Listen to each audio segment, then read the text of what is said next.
the technology for interviewing people is somewhat troublesome sometimes, as you know, Floyd. You're right. I called you Floyd. I'm so sorry.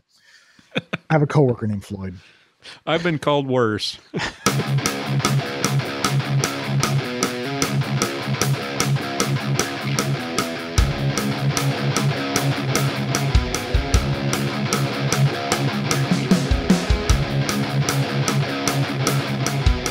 Bringing you law, gospel, and guns.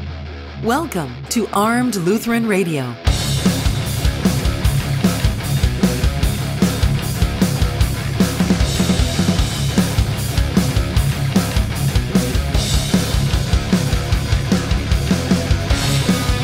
Hi folks, welcome to Armed Lutheran Radio, where we talk about guns, hunting, competition, and the natural right of self-defense, and what God's Word says about the issues surrounding gun rights and gun ownership. I'm your host, Lloyd Bailey, the Armed Lutheran, and this is episode 105, brought to you by Cook's Holsters, American-made custom Kydex holsters with a lifetime warranty and a 100% satisfaction guarantee, cooksholsters.com.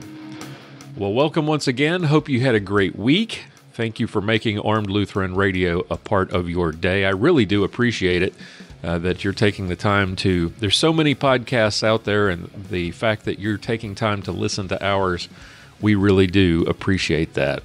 What did you do this week? I actually missed out on SHOT Show again this week. A lot of my podcasting brethren were in Las Vegas, including our own Mia Anstine. I wasn't able to get out there. They really do need to do SHOT Show over a weekend, honestly.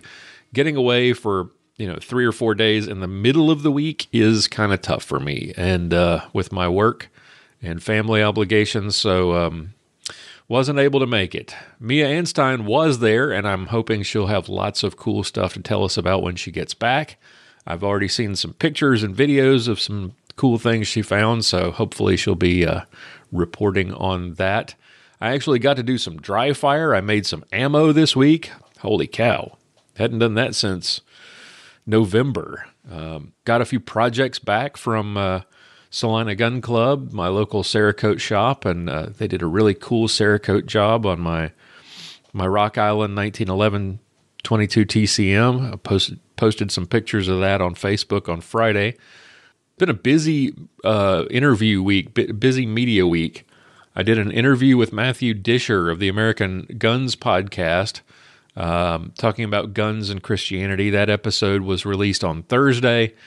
You'll find a link in the show notes for that. On Friday night, I was on live radio with our good friend Rob Morse, who's filling in for Bill Frady on Lock and Load Radio, and that was a lot of fun. I'll share a link to that if you missed it once that's released.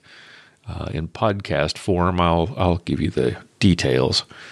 The most interesting part of the week maybe was wading into the gun rights debate on the Giffords Facebook page after the school shootings this week. I'm actually stunned that they didn't ban me.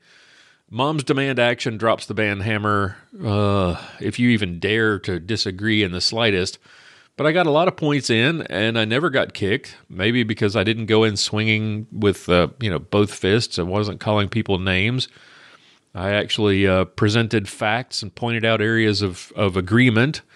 But then all the retards came home from work, apparently, and the responses became so stupid that it just wasn't even funny. I would not encourage you to go over there and look at it, because by the end of it, it was just the usual. Either the page's admin was out sick that day, or they were smoking dope, or they actually do permit reasonable people to disagree with them. I don't know which it is. But the common refrain was blame the NRA, blame Trump. It's all because of Trump hate, this stuff. And we need to take the money out of politics because the NRA has bought everybody in Washington, while simultaneously encouraging people to contribute to Gabby Giffords. They just regurgitate the same old false facts. They talk about sensible gun laws, quote unquote, like background checks or bans on assault-style weapons or, whatever, magazine capacity bans, while completely ignoring the fact that none of those things would have stopped what happened in those two schools, the one in Texas and the one in Kentucky. They talk about sensible gun laws, quote unquote, that we, as though they're things that we don't already have, background checks and, preventing violent criminals and domestic abusers from buying guns. I actually encouraged one old lady to go buy a gun and to read the Form 4473 and to get back to me. Mostly it's just a bunch of ignorance. They have no freaking clue what they're talking about. Most gun violence is committed with assault weapons. Somebody tried to chastise me. Maybe Google that and see if you know what you're talking about instead of just being lemmings and regurgitating everything that Gabby Giffords tells you. If you want to still be anti-gun, fine, but at least go out and do your own research and get your facts straight, okay? I don't know what possessed me to do it. I don't typically get into those debates, A, because I'm not very good at it, and B, because the anti-gun left is just so stupid. You're better off hitting yourself in the head with a mallet, to be honest. But the fact is, though, we need to do it. Somebody needs to do it. I had some people who were liking my comments and agreeing with them or, asking reasonable questions. There were a few early on where there was some reasonable back and forth until later in the afternoon when, like I said, all the really weird people, the diehard, dyed-in-the-wool lefties came out. But I read an article once by Caleb Giddings that asked if there was any point in trying to talk to these people, because you're better off nailing your pecker to a board than to try to have a meaningful conversation with anti-gunners. And he's right to a point. You're not going to be convincing the people that you're arguing with, more than likely. I mean, there may be some that you have a discussion with, but the chances are pretty slim that the people that you're going back and forth with are going to have their minds changed. What you're trying to do, though, is you're trying to convince somebody who's on the fence and who doesn't know the pro-gun arguments, and maybe they haven't formed an opinion yet. If you carry yourself with some respect and refuse to sink to their level, don't start calling people names. If you're able to arm yourself with facts, there's a chance that somebody who hasn't made a decision yet, maybe they think they're opposed to guns, but maybe they're not totally convinced. Maybe they only know what they hear from Gabby, and maybe they're open-minded enough to consider that maybe there are other arguments out there. You might be the only pro-gun person that some of those readers ever see. So I would encourage you from time to time, don't do it all the time because it's not good for your mental health, but from time to time, if you have the facts at your disposal and are capable of making these arguments without getting down and dirty with people, to do it, because we got to have pro-gun voices out there, even in places like Giffords. Anyway, I lost about 20 IQ points in the process. I feel stupider having done it, but I feel like it was necessary. I know I didn't convince any of those people on the threads, but like I said, the point really wasn't to sway them. It's to present a reasonable argument to rebut their false facts with real statistics, with real facts, and hopefully convince others who are on the fence who might stumble across your comments. And that's the whole point. So I won't be doing that again for a while. I've got to recover a few brain cells first. So time for one of you to take a turn at it. My head hurts. Okay. Anyway, what's on tap for today's show? We've got a good one. Aaron Israel has a self-defense tip for us. Mia has a report from SHOT Show. Sergeant Bill has a new Ballistic Minute this week, and Pastor Bennett is taking a break this week because we are interviewing a special guest. We're joined by Lucas Apps, the host of the Triangle Tactical Podcast, and he'll be joining us later in the show. Sit back and enjoy the ride. We get started with Aaron Israel right after this brief timeout. You're listening to Armed Lutheran Radio on the Self-Defense Radio Network.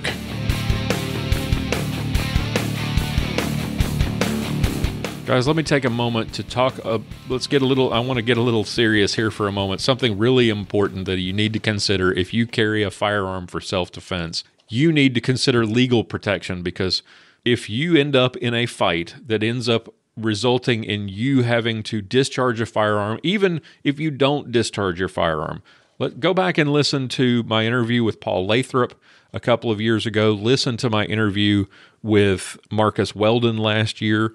If you are involved in a self-defense shooting situation, even a situation where you threaten to use a gun but don't actually pull the trigger, you may end up in a legal fight after the fact. Even if you're cleared of all wrongdoing, you may find yourself being sued for simply defending yourself. You need to take precautions and to protect yourself and your family. And the way I do it, what I trust, is the Armed Citizens Legal Defense Network. Go to armedcitizensnetwork.org and check them out today. They provide legal protection. They provide money to get you out to cover bail. They provide initial retainers for attorneys. They recommend attorneys for your use in case you ever need to use this service. God forbid you ever do. We carry a gun every day because we hope we never have to use it. This is the same thing. It's a very small fee per year. It's absolutely worth it. Check them out. armedcitizensnetwork.org. It's the Armed Citizens Legal Defense Network. Use the promo code ARMEDLutheran25 and you'll save $25 off your first year's dues. Check them out today. Don't delay. If you're carrying a gun for personal protection, you cannot afford to not have some sort of legal protection as well. Armed Citizens Legal Defense Network, armedcitizensnetwork.org.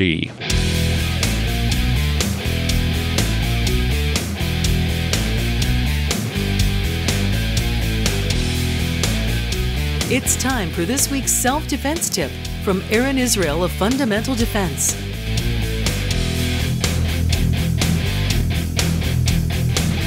Hey folks, this is Aaron Israel of Fundamental Defense here with your personal defense tip of the week.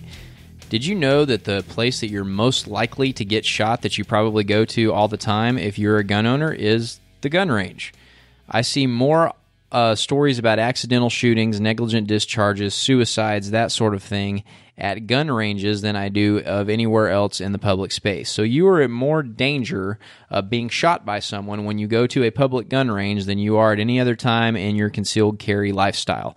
And that's something that you need to be cognizant of because there's a whole lot of negligent people with firearms that show up at public ranges and don't get proper instruction. It could end up shooting you standing in the next stall. My advice to you, and this is something that I follow, is I don't go to public ranges. Like, I don't go onto the public side of a range unless I absolutely have to because I'm meeting a student there in very rare circumstances for a private lesson or something like that. But I don't, of my own volition, of my own free will, go to public firing ranges where I'm going to be standing on the line with a whole bunch of strangers whose gun handling and safety I have no control over. Now, this is going to be especially true if you've never been to the range before. Now, there's a couple of ranges that I might make an exception for because I know the safety officers. I know they've got several safety people walking around making sure that proper firearms rules are being followed and that people are keeping their finger off the trigger and keeping the gun pointed down range and all of that sort of thing. If they don't have people that you trust, that you know that you built a relationship with, that you trust to make it as safe as possible, it can never be 100% safe, then you don't want to go to that public place, but especially not just some random public range where you're going to be standing on the line with random strangers. I would advise against that. Most of these ranges, if they're any good, are also going to have an option for a private bay. I would recommend doing that. When I go to the one public type range that I go to, they have a private bay option, and I have to wait a little bit longer. But when I go to that private bay, it's me and usually other serious shooters who are trying to get in some practice away from the public line. And there's big, thick walls of concrete in between the stalls, so it's not likely that I'm going to get shot unless there's some kind of a ricochet or something like that. But the public gun range is a place where you are in a lot of danger. And this is just one example that I found today that happened in the last week in Friendswood, Texas. One person was injured in an accidental shooting at the Best Shot shooting range on Sunday in Friendswood. This is from January 7th. According to investigators, the person was shot when a malfunction occurred while he was attempting to clear his weapon. Deputies said the gun discharged and struck the victim in the neck. The victim was taken to a nearby hospital where they are in good condition. An investigation is currently underway and will not make a further statement on the matter until it's appropriate. So this sort of thing happens all the time, and you always hear that excuse of I was cleaning my gun or I was clearing a malfunction and it quote-unquote went off. Well, that person that got shot in the neck could very easily be you, and there's not a whole lot you can do about it when you're at that public range, except don't go there. So I hate to have to give that advice because I know a lot of people who own ranges, but as a general rule, don't go to public ranges where the people shooting around you are total strangers unless you have developed a relationship and have a little bit more of a comfort level with the safety procedures being followed there. But even if they got good safety procedures, you can't prevent one dummy from going and doing something like this guy did on the public range. So be cognizant of that, be aware that you're in danger there, and be smart about where you go to do your training and practice. That's your personal defense tip of the week. Thanks for tuning in.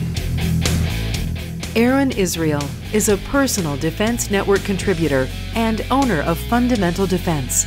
You can find out more and sign up for any of Aaron's classes at fundamentaldefense.com. Folks, let me take a second to tell you about Guns for Gals. Cassie and Patrick Coburn are the owners. You've heard them on the show a couple of times.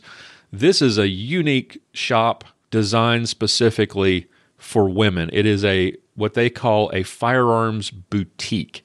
They go out of their way to find products that are designed for women or by women. Ladies, if you need a gun or if you're interested in shooting or if you need accessories or ammunition, guys, if you've got a girlfriend or a wife who's interested in shooting, you will do yourself a favor if you go and check out gunsforgals.com or stop by their store. They are located in McKinney, Texas at 2035 Central Circle, Suite 108, or you can find them usually on the weekends at a gun show near you. Stop by and talk to them. I took my wife to talk to them when she was looking for a gun. Cassie was great, helped her find exactly what she needed, didn't try to push a specific product, just wanted to make sure that she found the product that was right for her. It's not just gun shopping, it's the way gun shopping should be. Check them out at gunsforgals.com, 2035 Central Circle, Suite 108 in McKinney, Texas. gunsforgals.com.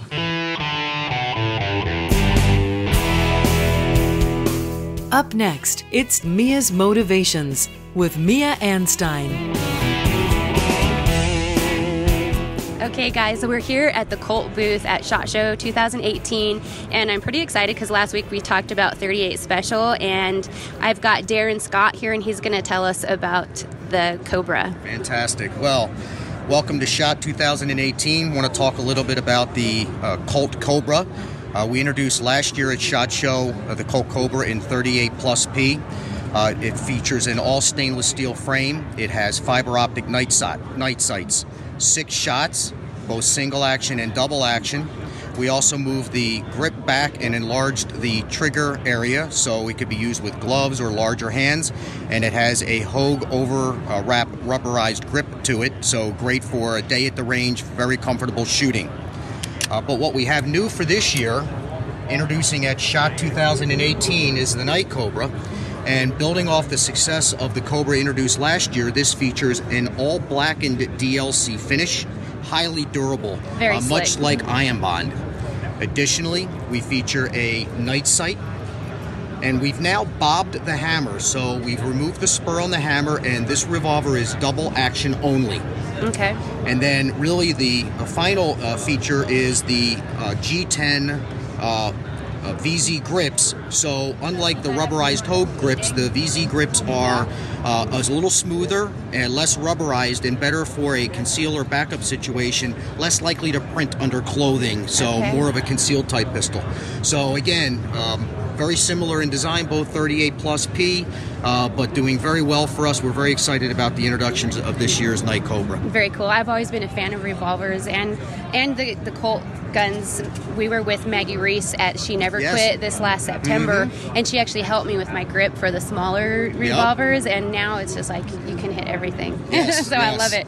I really was intrigued by I thought it might be hammerless, but you can still see the hammer, so I thought that was interesting that you guys removed that so it's not going to snag in concealed carry situations. Exactly. That was exactly the purpose. Yep. That is awesome. And when will this be available? We will start manufacturing this in mid to late February, so I'd expect beginning of March we'll start to see it come out.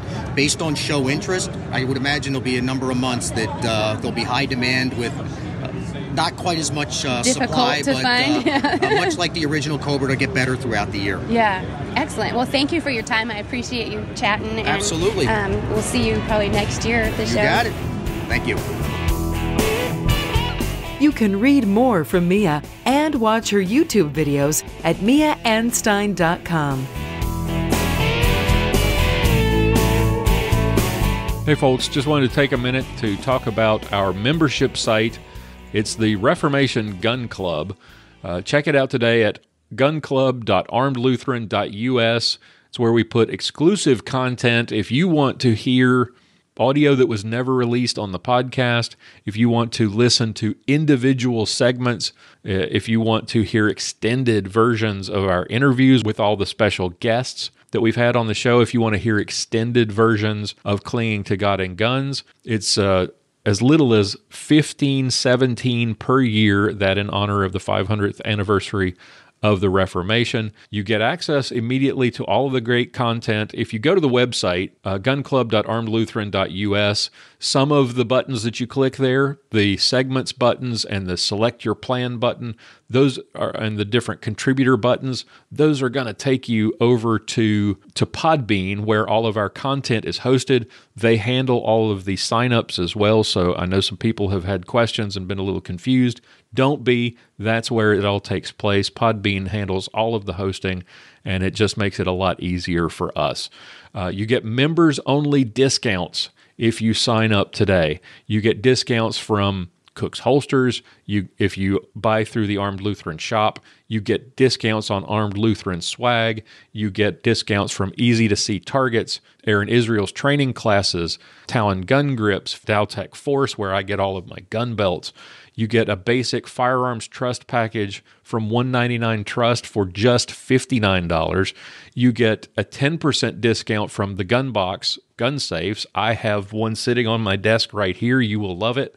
Inline Fabrication gives you 10% off your orders of $20 or more. Check out the Reformation Gun Club today, gunclub.armedlutheran.us. Choose your membership plan, decide what works for you, and take advantage of all the great content, because we've got over 270 audio files available immediately if you sign up today, and we add 4 hours of audio every month. So check it out, gunclub.armedlutheran.us today.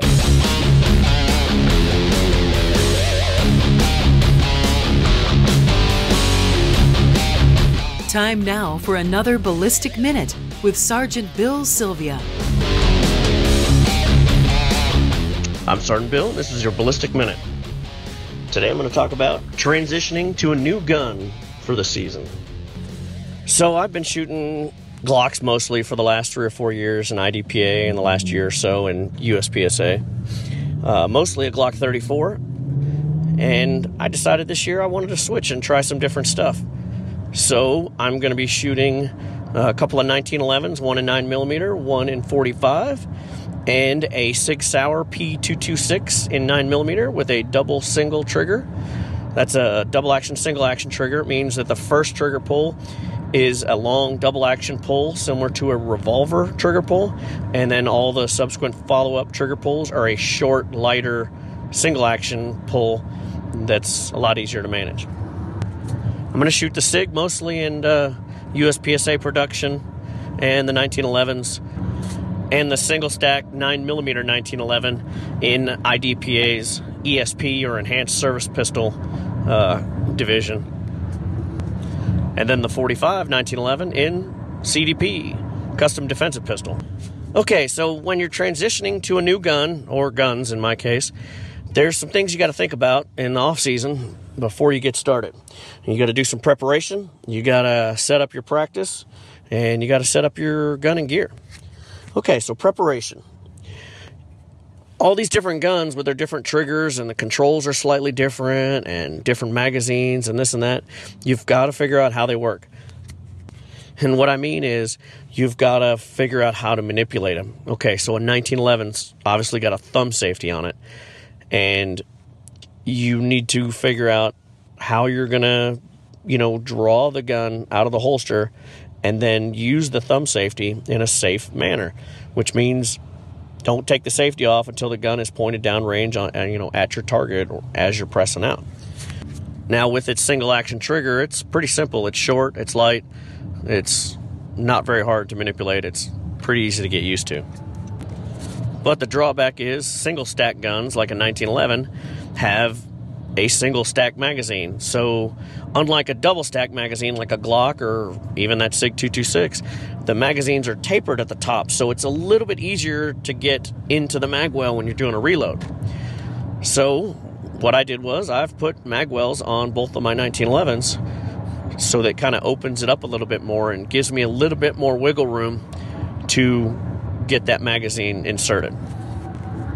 Now with the SIG 226, you've got to figure out how to work that double action trigger. Some people will say, it's only the first shot. You just pull through it smooth, straight back like a revolver, which is very good. That's what you do on almost all your shots. If you have a long distance, more of an accurate shot that's going to be your first shot out of the holster, you might want to learn how to stage the trigger. And that means with a double action trigger, you're pulling it back to a point before it breaks, pausing, and then adding the next little bit of pressure to the rear to get that trigger to break and the shot to go off. And that way you'll have a little bit more control over it. Now in your preparation, you're going to need to figure out if you need different gear. If you need new holsters, good quality holsters, and some mag pouches. Maybe your mag pouches from your other gun work. My USPSA rig for my Glock 34, I was using Ghost magazine pouches, which work pretty well. And they sort of work for the 226, but there's some little tweaks I needed to do to make sure that they hold the magazine a little bit better so I don't accidentally knock them out. But that's part of your preparation. And if you need to get new pouches or holsters, find out, a good, reputable company that makes them. Ask around your friends, somebody that shoots that kind of gun, that uses that kind of gear, see what they like about it, what they don't like about it, and get the stuff that you want.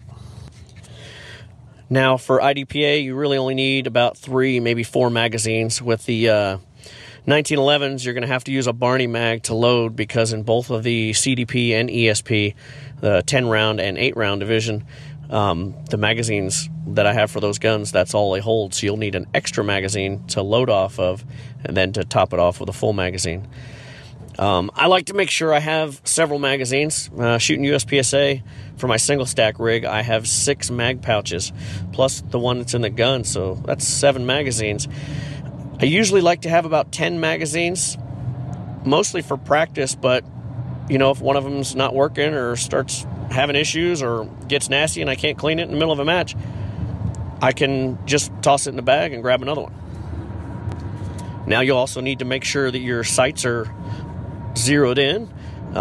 Maybe even change the sights to something you like better. I know all 3 of these guns that I'm shooting, I've had to change the front sight and the rear sight on the SIG so that they were the type of sights and notch and fiber optic front that I like.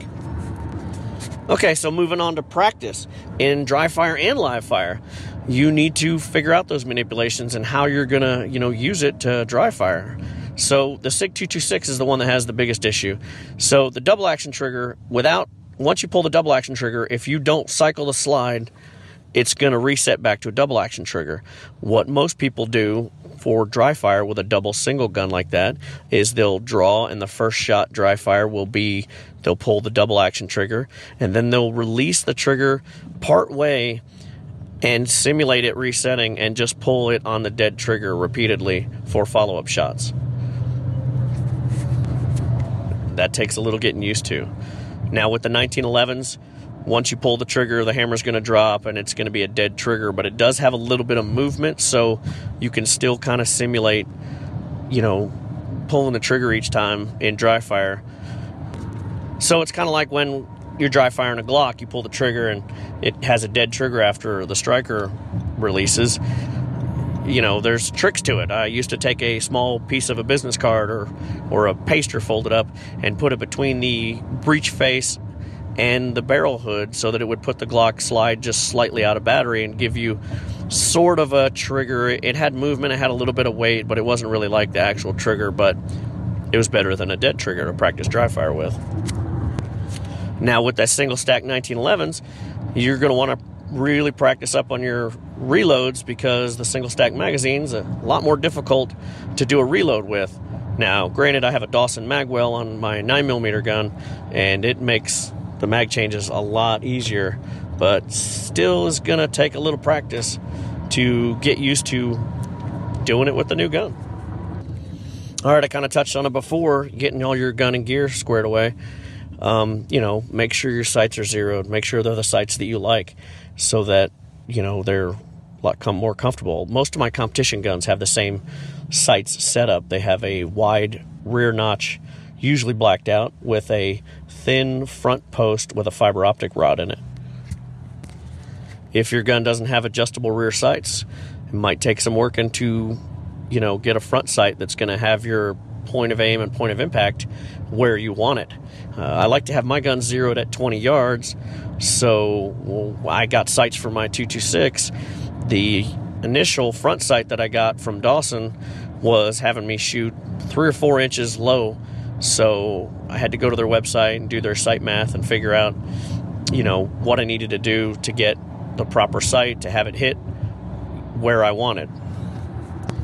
Maybe you want to take your guns to the gunsmith and have a trigger job done on them, or a reliability package or something like that. My SIG 226 was taken to Robert Burke, the SIG armor, and he did a competition trigger job on it, an action job, and it's fantastic. It was a good gun before, being a West German 226, but the trigger is so much smoother, a little bit lighter. The resets are a lot better. Not that I really care about the resets, but it does make it easier to pull the trigger faster if you have a shorter reset. But it just runs. It's really nice. Take this time before the season starts to make sure your gun's running, to make sure your holster and your pouches and all the stuff that you've got is working the way you want it to, and you're not going to have any issues with it. I have those Ghost magazine pouches on my USPSA rig that I found I need to kind of tweak them for the SIG 226 mags, because they're really easy to bump out and don't want to be throwing mags on the ground when we don't want to. So it's these types of things, you got to get squared away. Get the Loctite out after you get everything set up the way you want it, and put some Loctite on those screws so they're not backing out when you're practicing or shooting matches. All right, so this is all the stuff I've been doing the last month or two, getting ready to shoot a few new guns, actually 3 different guns, but they're 2 different types, 1911 and SIG 226. It's kind of exciting because it's something new. It gives you something really to work on.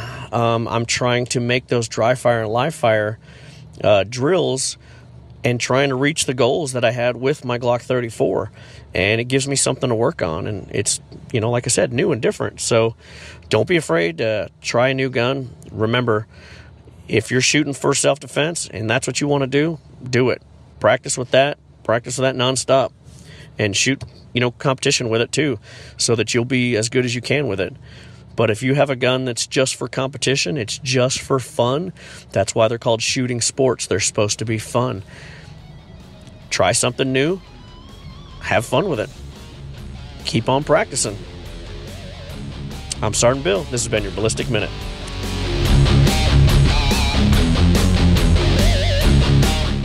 Sergeant Bill Sylvia is a veteran of the Dallas Police Department and masterclass competitive shooter. You can watch Sergeant Bill's shooting videos at armedlutheran.us/Sergeant Bill.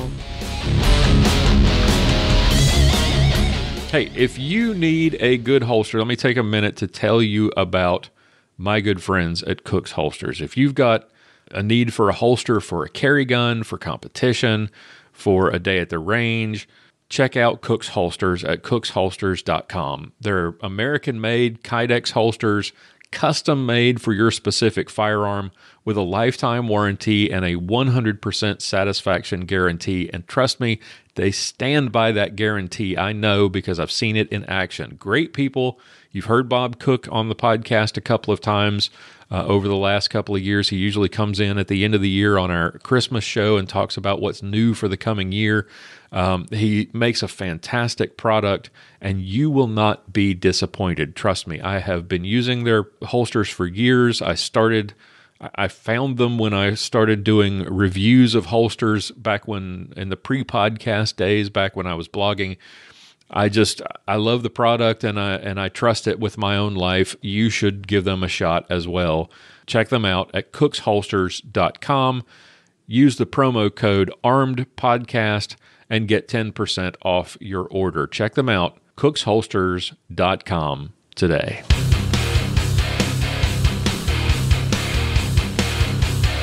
Welcome back. For those of you who are fans of Sergeant Bill's Ballistic Minute segment, imagine if Sergeant Bill did an entire show. Well, that's basically what today's guest is famous for. He's a debunker of shooting myths, the Sultan of Split Times, and the host of the long-running Triangle Tactical podcast, and he's our first guest of 2018, Lucas Apps. Welcome to Armed Lutheran Radio. Thanks for having me, man. I don't know about expert, but I'll take it.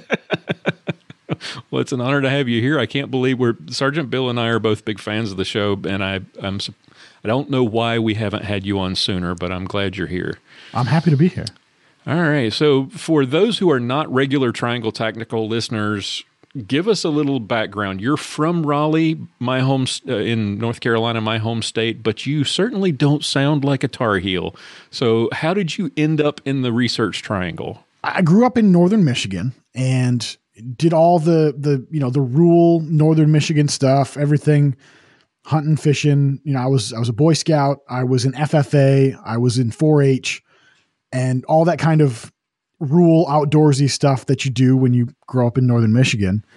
And, from a young age, I was interested in guns and shooting and stuff, but we didn't do a ton of shooting when I was little. But I remember my dad and I used to watch like Shooting USA or one of those outdoor shooting shows, and they covered some big USPSA match, probably a USPSA Nationals or something. Mm-hmm. And I remember looking at that and being like, that is awesome. Like, I want to do that. And at the time I was probably 10, 11, 12, something like that. I had no idea how to get started. The internet wasn't what it is today. And so it just never happened. And so went off to college, did the college thing for a while. And my then girlfriend, now wife, took a job here in Raleigh. And I said, well, I guess I'm heading to Raleigh. And so I followed her down here. I was able to transfer with my employer, and I guess the rest is history, man. I came down here and randomly showed up to the shooting range one night. I'd bought a handgun. We were living in kind of a shady apartment complex, saving up for a house. And so I had bought a handgun, went to the range one night to shoot. And it was just like, hey man, like, sorry, the range is closed. We're having a match tonight, but you can stick around and shoot that if you want. And I'm like, oh, match? What kind of match? What is this? And they explained it to me. And I was like, yes, this is what I've been looking for. And the rest is history, man. I've been shooting competitively now for, I think August was 7 years. And I've done a little bit of everything. IDPA, USPSA. I've done some 3-gun. I've shot PPC once. Steel Challenge. I've done it all. And it's all a lot of fun. Very cool. But your passion though is USPSA, right? Yes. USPSA is my thing. I'm a production shooter in USPSA.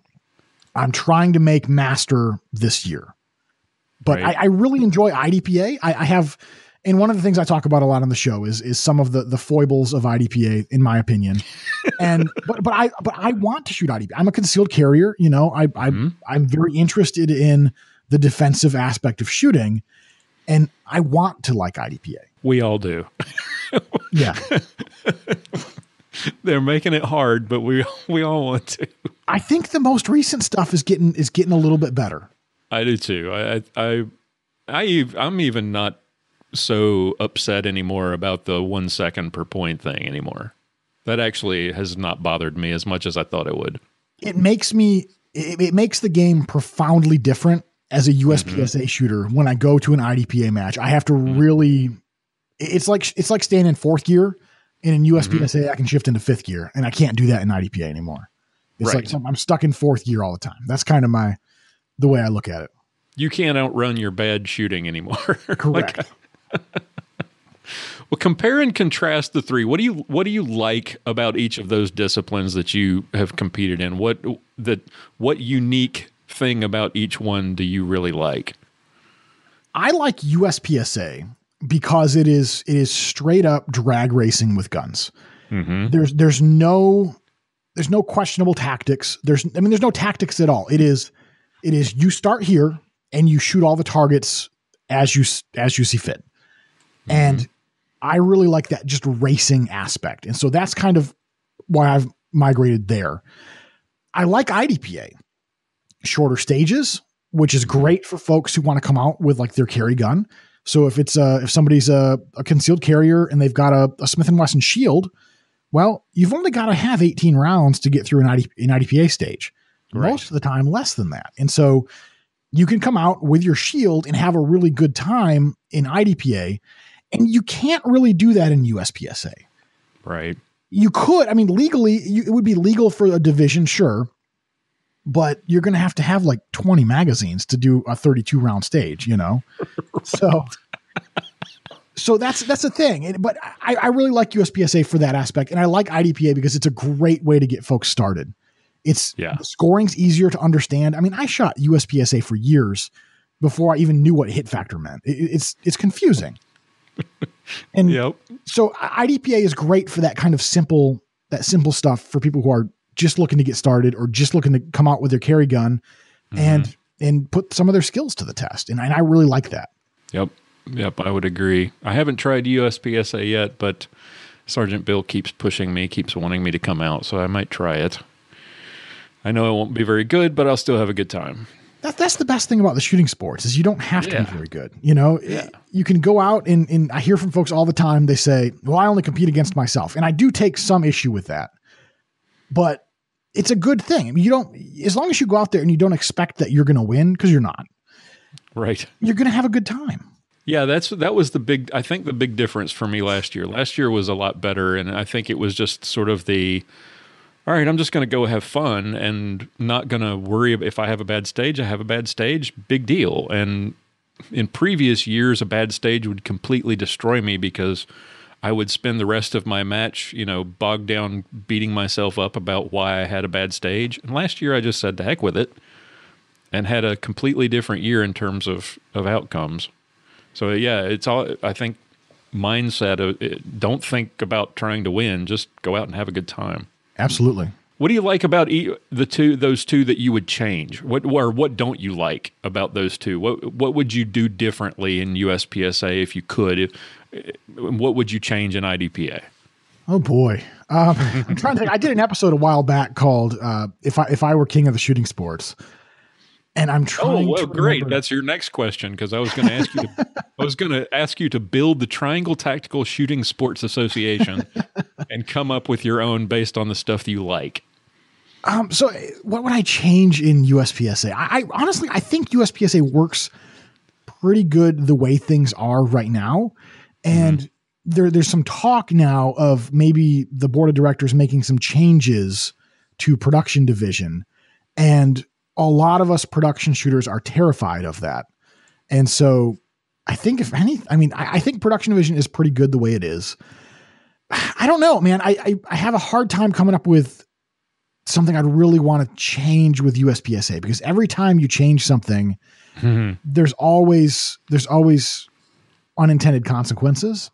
I think that's probably the biggest problem with IDPA. Yeah. They tend to change things too much. They'll say, oh, no more changes for 5 years. And then they'll change, a month later. That's how 2017 was. Yeah. It was a tidal wave of changes. And the funny thing about that is I like to think that I'm pretty in tune with the shooting sports, being that I host this podcast and all this stuff. And I'm on all the forums. You may not notice me on all the forums, but I'm on all the forums. I read a ton out there. Yeah, I'm a total lurker. And I couldn't keep up with the changes in IDPA last year. It was so much. It's like, I just finally kind of washed my hands of it and said, I'm done. I just couldn't keep up with it anymore. And so I actually got a message from somebody a week or two ago that said, you should talk more about IDPA because there's a bunch of us IDPA shooters that are in your audience that kind of feel left out. I'm sorry. I don't have anything nice to say right now. So, but yeah. Last year started pretty pretty badly. But once things kind of settled in and people actually shot a match under the new rules, it actually, I think, worked a lot better. I think they're headed in the right direction. I just think they rolled it out totally wrong. I think fault lines were a huge win for IDPA. And I think what a lot of folks don't realize is the cool thing with a fault line is everybody's trying to say, well, what angle does the fault line have to be at? And I think the right answer to that is whatever angle the match director wants to put it at. And that way he can make a really tight shot or a not so tight shot and everywhere in between and make shooters work on different skills, leaning harder, not leaning as much, all that kind of stuff. And so I think fault lines were a huge win. My biggest beef was the 1 second points per down. It slowed the game down a lot. Definitely. Which was not a big deal for me. It forced me to slow down because I had a tendency to try to shoot faster than I really should. So instead of continuing to shoot the way I used to, I actually focused a lot of practice on last year on accuracy. Yeah. And it made a huge difference because I'm not super fast and I'm not super accurate, but I got a lot better at it last year. Sure. Funny what practice does, isn't it? It really is amazing. So what would the Triangle Tactical Sports Shooting Foundation look like if you could build your own? Boy, oh boy. I think it would look a lot like USPSA. And I hate to fanboy this much. I feel like I haven't said anything bad about USPSA yet. But, I like the idea of having a division for people to shoot with kind of just off-the-shelf type guns. Mm-hmm. And when I mentioned that they're talking about maybe making some changes to production division, that's what a lot of us are afraid of is that they're going to start allowing more modifications to guns. And the trouble is when you have a modification to something that's allowed, it kind of becomes the de facto standard. Mm. And I really like having an off the shelf gun division for people to shoot in who are just getting started. They want to come out and shoot, competition and try it out. But if they feel like they need to go buy, a $5,000 finely tuned 2011 limited gun or something, right, they're not going to ever get started. And so having a place for people to come out with whatever gun they've got is a really big deal to me. I think I would not have magazine capacity restrictions in my shooting sport. Right. And so I think that does two things. One, it lets people shoot whatever they've got. Mm-hmm. And two, it drives manufacturer innovation to maybe cram a couple more rounds into their guns if they want them to be, competition type guns or whatever. Right. And so I think you have an off the shelf gun division. So bring whatever you got, maybe you can change the sights, maybe you can change some internals, but for the most part, it has to stay pretty much stock. Mm-hmm. But no magazine cap, allow those minor changes and then you're kind of off to the races. And I think that would be a really good division for folks to get started in. Because the trouble now is in USPSA, if somebody wants to get started in production division, you got to have 5 or 6 magazines, mm-hmm. 4 or 5 magazine pouches, and that adds up. And that's a barrier to entry as well. Yep. And so then people say, I tell people every day, well, go start in limited division. Well, I'm not. And they say, well, I'm not competitive in limited division because I'm not shooting a 40 caliber gun. I know it's your first match. You're not going to be competitive anyways. It doesn't matter. But everybody wants to be in their correct division and as competitive as possible on their first match. And that's great. So I think that's what I would kind of change if I were starting my own game or something like that. Right. That makes sense. So what is the, here in Texas, the shooting opportunities are kind of insane. I was in North Carolina for the IDPA state championship last summer, and I was talking to some people that I had known previously and was telling them about what it's like around here, and they were all kind of envious, talking about how this is where they're going to retire. What's the competitive shooting scene in the old North State like? I think it's pretty great, to be honest with you. It's changed a lot in the few years, the 7.5 years that I've been shooting competitively around here. But last year I ran a calendar for the last 5 years. I actually killed it on January 1st of this year, but I had a shooting sports calendar on my website. Mm-hmm. And last year I entered over 900 matches. I hope that's correct. I'm going just off the top of my head, but I think it was over 900 matches were on that calendar for last year, for not even the entire state of North Carolina, just kind of the Charlotte, east of Charlotte, basically. Mm-hmm. And that's a lot. That is. And so we've seen a kind of a decline in IDPA, it seems like, and kind of a growth of USPSA. We've got a couple of official steel challenge clubs now. And then we've got some clubs that just do like outlaw type stuff where they kind of do their own thing. And I think that's all really cool. And, you know, we have USPSA matches, the one local match here, the Sir Walter Gun Club match. Mm-hmm. You pretty much have to be on practice score at 6 a.m. when it opens if you want to shoot that match. It fills up. I think last time I looked at it, it filled up in like 40 minutes. And that's just a regular monthly club match. That's not a level 2 or anything crazy. It's just their monthly match. And that's kind of what the draw is around here is people really want to shoot. And there's a lot of shooters and we could afford to have a few more matches. So you started Triangle Tactical when? It's been 269 will go up tonight. Yeah, 269 will go up tonight. I started the show in May of 2012. What was the motivation to start doing a show? Well, I had started blogging back in like February or so of 2012. And that's right. You and I started blogging about the same time. Yeah. You got into the podcasting a lot quicker than everybody else. Yeah, I started it. So there was this guy, he still podcasts. His name's Jack Spirko. He does a show called the Survival Podcast. Mm-hmm. And Jack had done another show. It was called 5 Minutes with Jack. And it was kind of a start your own online business type thing.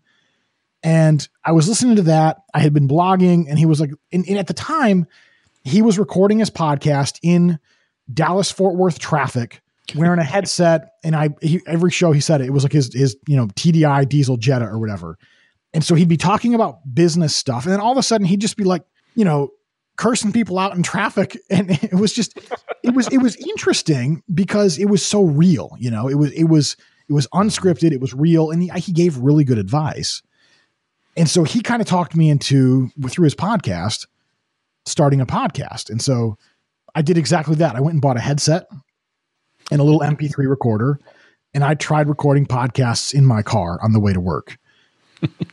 Don't do that. No, I tried it too. Not recommended. But There's only a couple of people that can get away with it. It's Spirko and Bob Main, and that's about it. Yep. Yeah. Bob gets great audio in his car too. And I'm not sure how he does that. I don't either. And I met him at Gun Rights Policy Conference, and to see his setup, I was surprised. I was like, that's what you record with? It sounds awesome. It sounds good. It does. But I'd always been kind of interested in broadcasting. I always thought radio was cool. In college, I played around modifying CB radios a little bit. Don't tell the FCC. And, we had some fun, and I always thought it was really cool that, every now and again, the sky would be just right and stuff. And I could bounce a signal, hundreds of miles away and talk to somebody just on this little radio in my Jeep. And that was cool. And so the idea of a podcast always seemed cool to me because it's like, I can get people all over the world over the internet. Like this is pretty cool. And so I went after it and I just started recording and stuff. And then my buddy was like, hey, how about you have me on the show once? And so he came on the show once and stayed for 170 some episodes. Right. And so we just had fun with it and just talked about whatever was on our minds regarding the shooting sports and stuff, and did a few interviews along the way. And here we are, here I am. He left the show at, I think about episode 180 something. And so I've been 2 years without a co-host, and here we are. What was that transition like? You went for all that time, the tag team, the two of you, and then all of a sudden you're the man. What was that change like? It was very hard. It was extremely hard. So when he had been on the show with me since episode, I think like 19 or 20. And so I hadn't even really found my voice yet when he got on the show. And so I was really depending on him. I could, I would blurt out a thought or something, and I could just look at him, and then he would kind of finish whatever I was saying if I ran out of things to say. Right. And all of a sudden it was all on me. And it was hard, man. There were a lot of shows that got recorded and then re-recorded and then re-recorded again. And I got like anxiety about going and hitting the red button. It was like, oh, I don't know if this is going to be any good. It's all on me now. I can't blame it on anybody else if it's not any good. And so it was tough that for Ben a long guy, time. He sucked. That was all his fault. Yeah. It was tough, man. It was really tough, but it's been 2 years and almost 100 episodes. And I don't think I've even done I've done a couple of interviews since he left, but not many. And now I'm so comfortable just being by myself. People have to tell me to shut up when I'm talking to them because I just keep going. So talk about the podcast. You've got some new stuff. You're changing things around. You used to be doing the Q&A show once a week, and that became, you've got so much going on. I think you said that was just too much work. So now you're trying to do those once a month. So I got to the point where I was doing 3 podcasts a week. So I have a group of listeners that support me, that they get their own podcast. And then I have the main show. And then I was doing the Q&A show, and I was doing all 3 of those every week. And I just kind of got to the point where like, I didn't have time to go shoot. I didn't have time to do anything. It was come home from work and head straight to the coffee shop and clack the keyboard until I had a show ready, and then record it the next day and then edit it. And it was too much. Yeah. And so now what we're doing is the main show, the first 2 or 3 weeks of the month, and then the last show of the month will be a Q&A show. And I'm still doing those live on YouTube. And so people can come into the live chat and ask their competitive shooting questions, and I'm do my best to answer them. And the cool thing is that I found that's really cool is some of my listeners are, like legit grandmaster shooters. And it's really awesome to me that somebody will come into the chat and ask a question, and I can throw it to those guys every now and again and be like, hey, like, you answer this. and that's an incredible resource for me because I'm not that. I'm not a grandmaster shooter. Right. And so being able to rely on my audience sometimes, especially those guys, is really cool. Very cool. And you talk about your junk science episodes. I really enjoy those. Yeah. So one of the things I noticed when I got into competitive shooting was there's a lot of lore.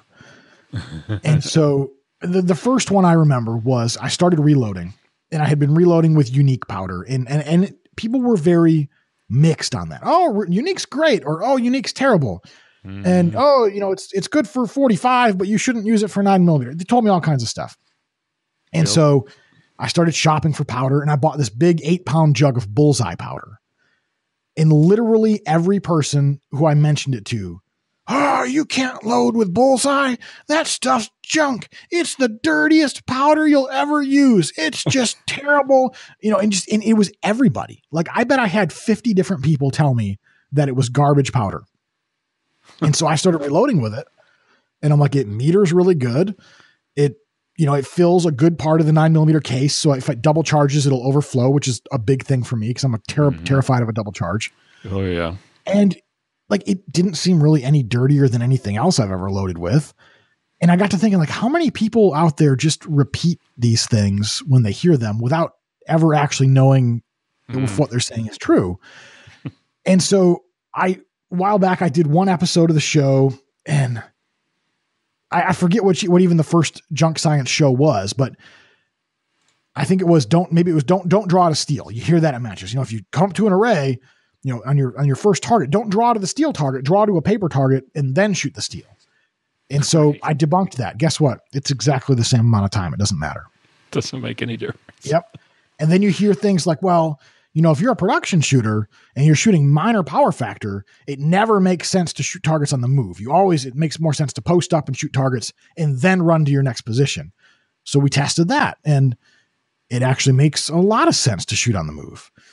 And so all these kinds of things that I hear at matches and stuff, or I have listeners that hear at matches that, people just repeat and regurgitate that they've never put to the test. Mm-hmm. And I think if you want to excel at any sport, shooting or golf or whatever, you've got to put those things to the test. And so that's kind of what I've been doing with the junk science show, I've actually been to the range twice this week now, working on an episode that's going to actually go live tonight, which is, are race holsters worth it? And so you see the guys that have the fancy, super skeletonized race holsters that just kind of clip onto the trigger guard. Right. Are they really faster than just kind of a Kydex regular holster? And so I've been at the range all week shooting. And it was interesting. It was very interesting. So that'll go up this week, which I'm really excited about. Cool. So, all right, some fun questions I wanted to, I got one big one at the end, but I've got some fun questions I like to throw out at all my guests. First off, first gun that you ever shot, what was it? That I ever shot? Do you remember? I think the first one this is kind of sad, but I think the first one I ever shot was I'm going to give you the whole background on this. Cool. Now. So my dad has a bunch of single shot Stevens shotguns from like the 40s and 50s and stuff. Right. And so he has this old 16 gauge, and it was my great grandpa's shotgun. Ah. And so story goes that he was out in the woods one day with a 16 gauge, shot at a bird, the front bead sight flew off the gun. And so he went into town and bought himself a 12 gauge, same exact gun, but in 12 gauge. Took it out in the woods, shot it. This thing kicks too hard, and set the gun aside, the 12 gauge, along with 2 boxes of shells. And my dad still has the 12 gauge with a box and a half of these old paper high brass shells. And so that's super cool. So I think that gun, that 12 gauge, was the first gun I ever shot. Boy, was it? I think it was. If it wasn't that, it was a 22 at Cub Scout camp. But I think that 12 gauge was the first one I ever shot. And I remember it just about knocked me off my feet. Yep, that'll do it. Yep. First gun you ever bought for yourself? It was a Springfield XD9. I bought it used. And the guy at the gun store was like, you should really look at a Glock. Have you ever heard of Glocks? You should look at a Glock. Why don't I show you these Glocks? And I was like, no, I don't like Glocks. They have bad grip angles and everything I had read on the internet about Glocks, And then probably it was a used gun. And so I don't know if it was broken when I bought it or if it broke, if I did something stupid with it and broke it. But the extractor cracked or something and it wouldn't extract rounds out of the chamber well anymore. And I had a match coming up. And so I remember I emailed the company, and at the time you couldn't get parts for XDs just anywhere on the internet. Like you can't, now you can go like any website, they probably sell XD parts. Probably. Yep. It didn't used to be that way. And so they wanted me to send it back to them to be repaired, and it was going to take a couple of weeks. And I'm like, that just doesn't work. And so what did I do? I went back to the same guy at the gun store and said, hey, you know that XD you sold me? I'd kind of like to maybe trade it in on a Glock. and so we traded it in on a Glock, and I've been shooting. Well, actually, I shot M&Ps for a little while in competition as well, but I've been back to the Glocks for a while now since then. All right, next fun question. If you talked earlier, I think before we started recording, you said that you'd resisted the urge to upgrade guns or buy any new guns last year. But if money and availability were no issue, what one firearm would you really like to own? Right now, I would buy another Glock 34 and set it up exactly the same as the one I have currently. Oh. And I know it's a really boring answer, but I've been wanting a backup gun for competition for a while now. So that's the responsible answer. But if I were to give you the irresponsible answer, probably some super fancy gussied up open gun. I think open would be fun to try shooting at some point, but it's so expensive. Yeah, I can't even imagine. Of all of the guns that you do own, and I'm not going to ask you how many or to quantify or any of that stuff, but if of the guns that you do own, if you had to get rid of everything but one, and this decision based solely on sentimental value, not on utility, which one would you choose? So I only have one sentimental gun. And so I'm not somebody who, a lot of guys say, oh, I never sell a gun. That's not me. I wear a gun out, I sell it. I don't care. But I have one gun, and it is my grandpa's single shot 22. So grandpa was born in 1922. And so his dad bought it for him in 1932 on his 10th birthday. And it's a I think it's a Montgomery Ward's single shot 22 bolt action rifle. And I just have all these stories about this gun from my dad and my uncles and stuff. And it was gifted to me for Christmas one year when I was 12, 13, 14, something like that. Mm-hmm. And that is my one prized possession. So yeah, that gun, it's not going anywhere. A lot of people, I love to ask that question because the answers I get are great, because that's, I think, something that a lot of the people in the anti-gun crowd don't seem to get about gun people and gun culture. A lot of times, those guns that we have in our safes have so much meaning and memory tied to them. Absolutely. I mean, I've got so many stories from Gramps about this gun. There's one story that my dad used to tell me that when they would all go deer hunting in the winter, they didn't have enough deer rifles for everybody. And so somebody had to carry the 22. And there's a story that they were, my grandpa and my dad and my uncles were sitting around the campfire eating lunch one day during deer season. And the game warden drove by and he stopped and got out and was talking to him and stuff. And, he checked all their tags and everything. And as he was walking back to his car, they had all the rifles leaning up against the tree, and he stopped. And he looked at that 22 and he picked it up, gave it a real close look, set it back down, looked back at everybody and said, "Have a nice day," and got back in his car. And I've got probably 10 more of those just funny stories about that rifle that I've heard over the years. So it means everything to me. I couldn't imagine getting rid of it. All right, you get lots of questions on the show, not just you have your Q&A sessions with your listeners. You get a lot of these questions from brand new shooters, people who are interested in getting started in competitive shooting. If I were to call you up and say, "Luke, I've never shot a USPSA match or a 3-gun match or an IDPA match before, and it was just 4 years ago that I was in that position. I want to give it a try." What advice would you give me? I would say get a good handle on what the safety rules are. Do not attempt to read the rule book cover to cover without any knowledge of any of the games. And I hear people tell people that advice all the time. And I'm like, no, stop. That's this terrible advice, because you might read the rules, but without an idea of how they're applied, you're just going to be confused and wrong. Mm-hmm. So I would say don't do that, but get an idea of what the safety rules are. And then when you go to the match, be very honest that you are new. Mm-hmm. Find the guy at the sign-in desk and say, "Hey, listen, this is my first match. Where do I go? What do I do? Who should I talk to?" Let the range officer know that you're new, and, talk to people and ask questions. I see guys that come out and they just kind of stand at the back and they don't ask questions. And then sometimes I don't ever see them again. And it's like, how come they didn't come back? And was I not friendly enough, or did they just not ask enough questions that they left confused? And so be honest about being new, ask questions. And, if you have questions beforehand, go to the club website, find somebody's email address on there and ask them whatever questions you have. The other piece of advice I like to give people is don't go to a match just to observe.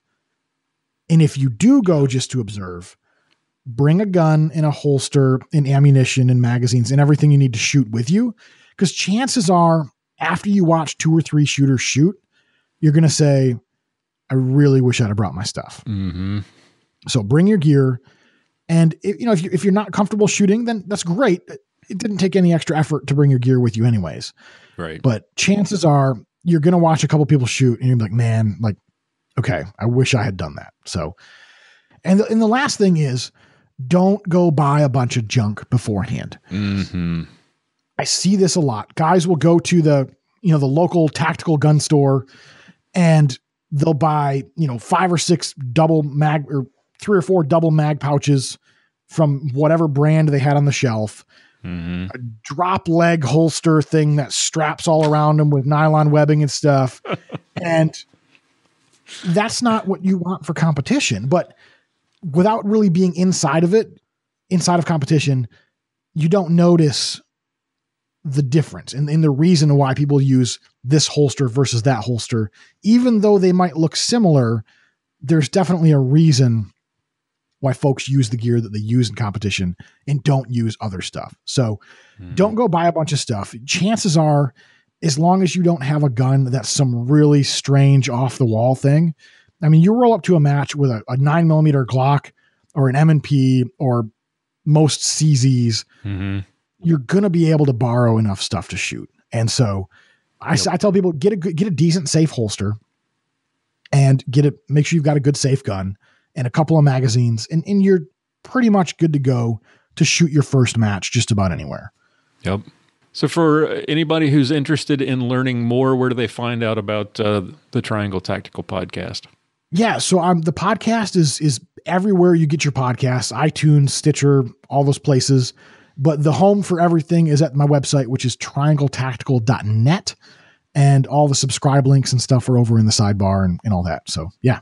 And if they want to get involved and ask you questions about competitive shooting, is there a way for them to do that as well? Yep. If you go to triangletactical.net/question, triangletactical.net/question is my Google form that I have set up for people to submit questions for the Q&A episodes that I do. So if you have a question about competitive shooting, drop it in there, and I try to get through those as timely as I can. Very cool. When do new episodes come out? Usually every Tuesday. I'm running a little bit behind this week, but usually every Tuesday the main show drops. Lucas Apps is the host of the Triangle Tactical Podcast. It's a tremendous resource for anybody interested in the shooting sports. I encourage you to check it out if you haven't already. Luke, it's been great having you here. Thank you for coming on the show. Lloyd, I appreciate it, man. This has been a lot of fun.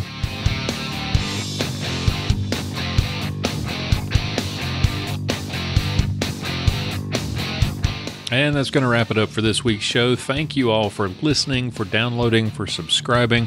Thank you to our fine sponsors who make all this possible. Thank you to my awesome cast of contributors. And thank you, dear listener, for listening, for downloading, for subscribing. I hope you'll join us again next week. Until then, keep shooting, keep praying. We'll talk to you next time.